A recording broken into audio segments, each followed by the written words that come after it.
ሰላም እንዴት ናችሁ? ዛሬ የምናየው ቻፕተር 4 ዘ ሜኪንግ ኦፍ ሎው ኤንድ ሪፕል ኦፍ ሎው ነው። እስካሁን ቻናሉን ሳብስክራይብ ያላረጋችሁ ሳብስክራይብ አድርጉ፣ ላይክ ሼር አድርጉ። ሶ እንጀምር። ሎው ሜኪንግ እንግዲህ ምን ማለት ነው ስንል ሪፈርስ ፕሮሰስ ኦፍ ኢናክቲንግ ኦር ፎርሙሌቲንግ ኒው ሌጅስሌሽን ኦር ኒው ሩል ኦፍ ሎው ኮንሰርኒንግ ፓርቲኩላር ማተር ኦር ሳብጀክት። እንግዲህ ሎው ሜኪንግ ማለት ፕሮሰስ ነው። የተለያዩ ፕሮሰሶች አሉት። ከአራት ከአምስት በላይ ያሉ ፕሮሰስ ተከትሎ ህግን ፎርሙሌት ማድረግ ወይም ደግሞ ምንድነው ማዘጋጀት ወይም ህግ ማውጣት ማለት ነው ባጭሩ። ሶ እንደነገርኳችሁ ስቴፖች አሉት። የመጀመሪያው ኢኒሺዬሽን ኦፍ ቢል ነው። the first stage in the legislative process is introduction of bill. A bill either propose change in existing law or making new proposal. እንግዲህ ቢል የምንለው ምንድነው? እንደ አዲስ ህግ ማውጣት ሊሆን ይችላል፣ ወይም ደግሞ የነበረን ኤግዚስት ያደረገን ለው ቼንጅ ማድረግ አይዲያ፣ በቃ ድራፍት የምናደርገው አይዲያ። ይህ ህግ እንደዚህ አይነት ህጎች ቢወጡ፣ ምክንያቱም ሰርከምስታንሱ ቼንጅ ሆኗል።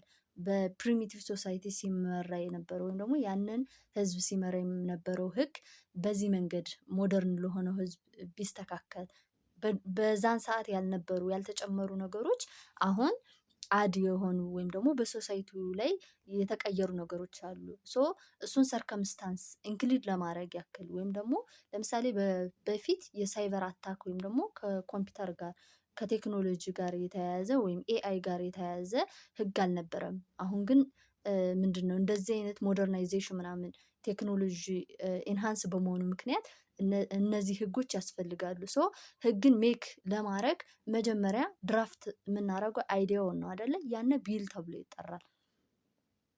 ኢት ኢዝ the first draft of what will ultimately become statute ማለት ነው። እንግዲህ የመጀመሪያው የህግ ወይም ደግሞ ስታቲው ለመባል መጀመሪያ ስቴጁ ፈርስት ድራፍት መደረግ ነው። ያን ድራፍት ደግሞ ቢል ተብሎ ይጠራል ማለት ነው። the right to introduce bill is usually shared between the government and the parliament። እንግዲህ ቢልን ሸርድ የማድረግ እንትን ፓወር በገቨርመንቱ እና በፓርላመንቱ ውስጥ ነው ማለት ነው፣ ወይም ራይታቸው ነው። most of time in initiative in law making should rest within elected official። እንግዲህ ህግን ሜክ የማድረግ ብዙውን ጊዜ ስልጣኑ ያላቸው ኢሌክትድ የተደረጉ ኦፊሻሎች ናቸው። ለምሳሌ ሃውስ ኦፍ ፒፕል ሪፕሬዘንታቲቭ ማለት ነው። accordingly in most country the government official introduce draft laws whether they are member of parliament or not። እንግዲህ ምንድነው እያንዳንዱ ሀገር የተለያየ ነው። ወይን የኢትዮጵያን ስናይ ለምሳሌ ሌጅስሌቲቭ ወይም ሃውስ ኦፍ ፒፕል ሪፕሬዘንታቲቭ ነው። እንደ ሌሎች ሀገር ደግሞ ካየን ጀጅ የሚሆንበትም ሁኔታ አለ ማለት ነው። it is true that law are implemented in the day-to-day activities of the society. as a result, those who directly involved in the administrative activity have practical knowledge on the problem of existing law or the activities that need a rule to and can propose draft of law ማለት ነው። እንግዲህ ሃውስ ኦፍ ፒፕል ሪፕሬዘንታቲቭን አሁን እንደ ኢትዮጵያ ስናይ ቀጥታ ኢሌክት የሚደረጉት ከህዝቡ ነው። ከዛ የህዝቡን ሀሳብ ነው ወደ ገቨርመንቱ የሚያመጡት አይደለ? ሶ ህዝቡ ላይ ያለውን ፕሮብለም ምናምን የሚያውቁ ወይም ደግሞ ያለውን ቼንጅ አሁን ላይ የመጣውን ቼንጅ ወይም ደግሞ ህጉ ወጦ ፕራክቲካሊ ግን አፕሊኬብል እየሆነ እንዳልሆነ ሁሉ ነገር የሚያውቁት ሃውስ ኦፍ ፒፕል ሪፕሬዘንታቲቭ ናቸው። ሰው እነሱ ህጉን ቢያወጡ የተሻለ ነው ማለት ነው። in a countries where there is a strict separation of power as United States, members of legislative assembly alone have the right to introduce bill. the president may also initiate drafting of in USA ማለት ነው። USA እንግዲህ ለፓርላማም ትሰጣለች፣ እንዲሁም ደግሞ ምንድነው ፕሬዚደንቱም ህግን ድራፍት ያደርጋል ማለት ነው። ሁለተኛ ኢንትሮዳክሽን ኦፍ ቢል ነው። when draft is introduced, the member of parliament are informed of the variety of ways by posting of notice, by announce in the chamber, by entry in the minutes of proceeding, report of debate, and some countries by purely formal first reading. ኢፍ ኢት ኢዝ ኮምፕላይስ ዊዝ ደ ሩል ኦፍ ኦርደር ዘ ቢል ዘን ፕሪንትድ ኤንድ ዲስትሪቢዩትድ። ምንድን ነው ኢንትሮዳክሽን ኦፍ ቢል የሚለው ደግሞ ድራፍቱን ወይም ደግሞ ያን ረቂቅ የምንለውን ያስቀመጥነውን ነገር ኢንትሮዲውስ ካደረግን በኋላ ሜምበር ኦፍ ፓርላመንቱ ኢንፎርም ያደርጋል፣ አናውንስ ፖስት ያደርጋል። ለምሳሌ እንደዚህ አይነት ቢል እንትን ብሏል ወጧል፣ ሶ ወደ ህግ ለመሄድ የሚያስፈልገውን ፕሮሰስ ወይም ደግሞ ስቴጆች እንጀምር ብሎ ማለት ነው። ሶ ዲቤት ይደረጋል። አንዳንድ ቦታ ላይ ደግሞ ሚነት ማለት ቃለ ጉባኤ ይያዝለታል፣ ያን ኢንሼት የተደረገ ቢል ወይም ድራፍት ማለት ነው። አንዳንድ ቦታ ደግሞ ፒውርሊ ፎርማል ወደ ፈርስት ሪዲንግ ሊቀጥሉ ይችላሉ። አሁን የምናየው ስቴጅ አለ። ምንም እንደዚህ አይነት አናውንስመንት ሳይደረግ ፈርስት ሪዲንግ ሊሄዱ ይችላሉ ማለት ነው። ከዛ ይህ ሁሉ እንትን ኮምፕላይስ ከሆነ ወይም ደግሞ ይህ ሁሉ ከተካሄደ በኋላ ፕሪንት ተደርጎ ወይም ታትሞ ዲስትሪቢዩት ወደ መደረግ ደረጃ ይደርሳል ነው የሚለን። ሶስተኛው ሪፈሪንግ ቱ ኮሚቴ the committee may be ad hoc or standing committee which have related function to proposed bill። እንግዲህ ሪፈሪንግ ኮሚቴ የሚባለው ምንድን ነው? ምን አይነት ነው ያለው ወይም ደግሞ ምን አይነት ችግር አለው፣ ምን አይነት ጥሩ ነገር አለው፣ ፕራክቲካሊ ኢንሼት የተደረገ ህግ ከማህበረሰቡ ጋር ፕራክቲስ የሚደረግ ነው ወይ፣ እንደዚህ ሀሳብ ያቀርባሉ ማለት ነው። ከዛ አራተኛው ዲቤት ኤንድ ዲስከሽን ኢን ደ ፓርላመንት is the phase debate and discussion which is generally matter for the house of that means the member of the house will debate on draft and decide on next step ማለት ነው። ከዛ አራተኛው ደግሞ ዲቤት ኤንድ ዲስከሽን ደ ፓርላመንት ማለት ነው። አሁንም ዲቤት ይደረግበታል። ከዛ ወደ ቀጣዩ ስቴፕ ለመስደድ መጀመሪያ አራተኛው ስቴፕ በጣም አስፈላጊ ነገር ነው ማለት ነው። አምስተኛው ደ ሰከንድ ታይም ሪፈሪንግ ቱ ኮሚቴ፣ ከዛ እንደገና ወደ ኮሚቴው ይላካል። እኛ እንደዚህ ተወያይተንበታል፣ ሶ እናንተ ደግሞ ሪፈር አድርጉት ይባላሉ ማለት ነው። አፍተር ደ ፓርላመንት ሜክ ኤ ዲቤት ኤንድ ዲስከሽን ኦን ደ ፕሮፖዝድ ቢል ኤንድ ሪፖርት ፍሮም ደ ኮሚቴ ኤንድ የት ኖት ዘ ኢሹ ጌትስ ፋይናላይዝ ዘን ሰከንድ ታይም ሪፈሪንግ ቱ ደ ኮሚቴ ቴክ ፕሌስ። አሁን ፓርላመንቶች በዛ ኢሹ ወይም በወጣው የህግ ድራፍት ዲቤት አደረጉ፣ ዲስከሽን አደረጉ ምናምን፣ ግን የመጨረሻ ነው ማለት አንችልም። እንደገና ለኮሚቴው ይላክና በቃ መገምገም ነው ኮሚቴው እንትኑ ትክክል ነው አይደለም የሚለውን ነገር ማለት ነው።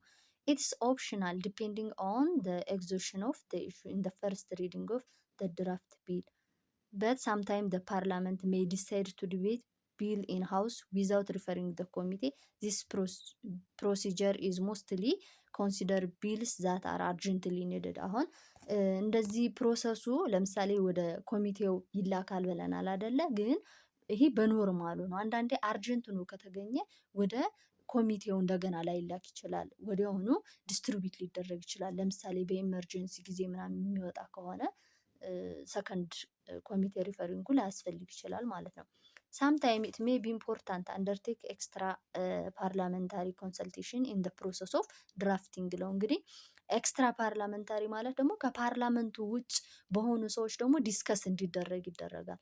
ኢን ዚስ ኬዝ አፍተር ቢል ሃዝ ቢን ኢንትሮዲውስድ ኢን ደ ሃውስ ዘይ ሜይ አት ታይምስ ሪፕሬዘንት ፓርቲኩላር ኮንሰፕት ኦፍ ሶቨርኒቲ ኦፍ ደ ፒፕል ደ ሞስት ኢላቦሬት form extra parliamentary consultation which derives from the principle of popular sovereignty as opposed to strictly representative system is consultative referendum። እንግዲህ ምን ማለት መሰላችሁ? house of people representative ወይም ፓርላመንቱ የምንለው ዳይሬክትሊ ከህዝቡ ተመርጠው ከዛ ኢንዳይሬክትሊ ነው ህዝቡን የሚወክሉት ወደ ገቨርንመንት ሲያመጡ አይዲያውን። ሶ ሁልጊዜ በእነሱ ከሚሆን ደግሞ ኮንሰልታቲቭ ሪፈረንደም ወይም ደግሞ ዳይሬክት የሆነ ውይይት እንዲያዝ ይደረግና ኤክስትራ ፓርላመንታሪ የሆኑ ሰዎችም ይሳተፉበታል። ያ ማለት ከፓርላመንቱ ውጭ የሆኑ ባለሙያዎች ተሳትፈው ግምገማውን ወይም ዲስከሽኑን እንዲያዩት ይሄ ድራፍት የተደረገውን ለው እንዲያዩት ይደረጋል ማለት ነው። Opinion are gathered and suggestion amendments and perhaps counter proposal drawn up which are forward to parliament and particular their appropriate committee። ከዛ የተለያዩ ኦፒኒዮኖች እና ሳጀሽኖች ጋዘር ይደረጋሉ ማለት ነው። Thus committee examine any matter and may if necessary formally take them into consideration። ከዛ የነዚህ ኤክስትራ ፓርላመንታሪዎች አይዲያ ጥሩ ሆኖ ከተገኘ ኮንሲደር ይደረግላቸዋል። ዘስ ካንትሪ ዋይድ ዲስከሽን ቴክ ፕሌስ ዊች ኢንትሮዲውስ ኢን ግሬተር ዲግሪ ኒው ፎርም ኦፍ ዳይሬክት ዲሞክራሲ ሜድ ፖሲብሊ ባይ አቬሌብል ሚዲያ ኦፍ ኮሚኒኬሽን። እንደነገርኳችሁ ዳይሬክት በሆነ ወይ ነው ወይም ዳይሬክት ዲሞክራሲ ነው እንግዲህ እዚህ ላይ ቴክ ፕሌስ የሚሆነው ወይም ደግሞ ፕራክቲስ የሚሆነው። ኔቨርድለስ the last word rests on a representative of people and it is for them to accept or reject the large number of suggestion addressed to them ማለት ነው። ምንድን ነው መጨረሻ ላይ ሁሉ ዲስከሽን ከተደረገ በኋላ ግን ሀውስ ኦፍ ፒፕል ሪፕሬዘንታቲቭ ያን አይዲያ ማይጠቅም ሆኖ ከተገኘ ሪጀክት የማድረግ ጥሩ ሆኖ ከተገኘ ደግሞ አክሴፕት የማድረግ ስልጣን አላቸው ማለት ነው። ከዚያ የመጨረሻው ስቴፕ ፕሮሙልጌሽን ነው። ኢት ኢዝ ደ ላስት ስቴጅ ኢን ደ ሎው ሜኪንግ ፕሮሰስ ማለት ነው።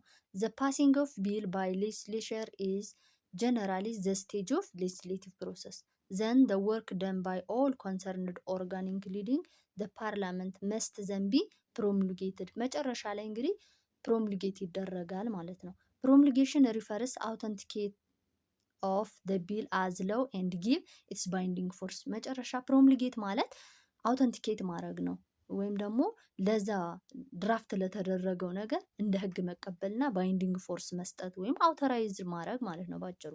At the end, the bill will be sent to publication, which implies the just announcement of law what is already promulgated by parliament to people in readable form ማለት ነው። ፐብሊኬሽን ማለት ደግሞ ምን ማለት ነው? ያነ ፕሮሙልጌት የተደረገ ወይም ደግሞ እዚህ በኋላ ህግ ነው የተባለውን ነገር ነጋሪት ጋዜጣ ላይ ፐብሊክ በማድረግ ወይም በማሳተም ለህዝቡ እንዲደርስ ማድረግ ማለት ነው። ቀጣይ ቪዲዮ ኮምፓራቲቭ ስተዲ ኦፍ ሎው ሜኪንግ ፕሮሰስ ኢን ኢትዮጵያ መጀመሪያው